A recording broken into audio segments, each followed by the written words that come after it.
So you guys have been asking for beginner-friendly hip exercises for fibromyalgia. So here are 3 that I really like because they're super simple to do, they're very easy to learn, and they just kind of stretch everything out, mobilize things, and obviously motion is lotion. They get the blood in there. That's what we want. So our first exercise is Dear Diaries.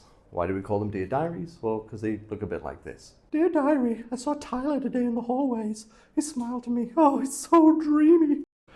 When you're lying down on your front, we're just going to bring one leg up, relax the hips. More importantly though, relax the lower back. There's a lot of people where they're just going to kind of guard that lower back. Relax. These aren't super stressful. All we're doing is rotating this femur bone in and out. Okay, internal rotation, external rotation. And you're just relaxing.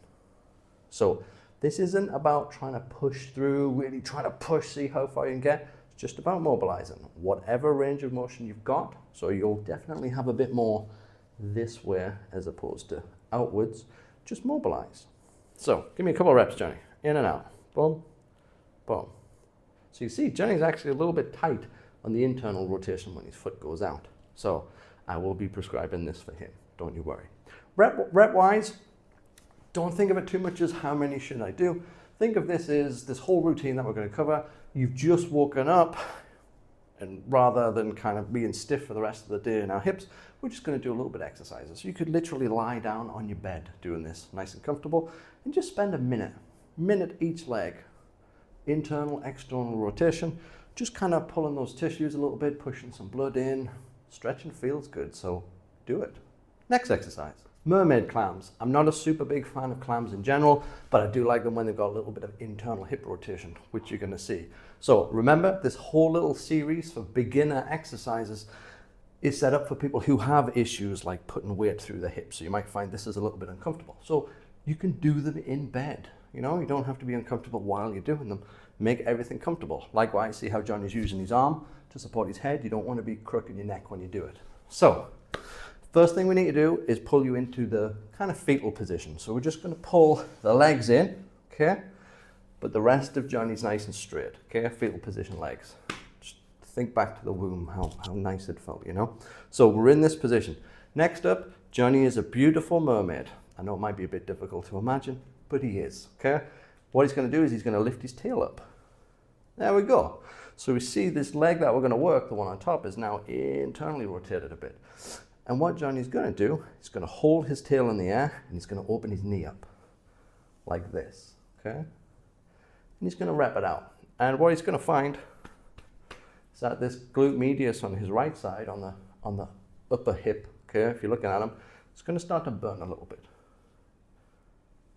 Nice, Johnny. Relax. Rep ranges for this, I would say do however many you need to do before it starts burning a little bit. Once you feel it start to burn a little bit here, do 15, then do the other side. Okay, next exercise. Hip hikes with a Swiss ball. I really like this because once you get into this exercise, you really start to load the outside leg. We get all of these leg muscles working together how they're supposed to be. We're not just isolating one muscle or glute med, you know, like we would in the Mermaid Clams. So these are, you know, there's a slight learning curve. Some people will pick it up very quickly. Other people will struggle. You might have to spend 5 minutes trying to figure out, but let's do our best to get through this. So first off, Swiss ball on the hip. Don't worry guys too much about how high, too low. If we worry about that, we'll never get it done. So just slap it on the hip and gently walk in towards the wall. Notice Johnny isn't leaning into the wall. He's just standing up, nice and tall, that's it. And all he's going to do, he's going to keep these knees at the same level. He's just going to bend that left leg back. And then all he's going to do is focus on this hip going up and then going down. So if you look at the ball, you know you're doing it right when the ball goes up the wall, down the wall. Rep range, again guys, what I would say, do them until this hip burns. So keep in mind, yes, we're moving the left hip up and down, but that's actually coming from this glute medius on the right, okay? So what you're going to find is this starts to burn a little bit as you start to produce hydrogen ions and things like that from exercise. Get a little bit of a slight burn, lock in, 15 reps, Do the other side. Hip hike exercise with Swiss ball. Super easy, dare I say almost fun when you get a little bit better at it, but that's it. 3 exercises, nice little morning routine, mobilizes the hips, loads the hips. It's just fun for the hips. Hips, chips and dips. Have fun, guys. Bye.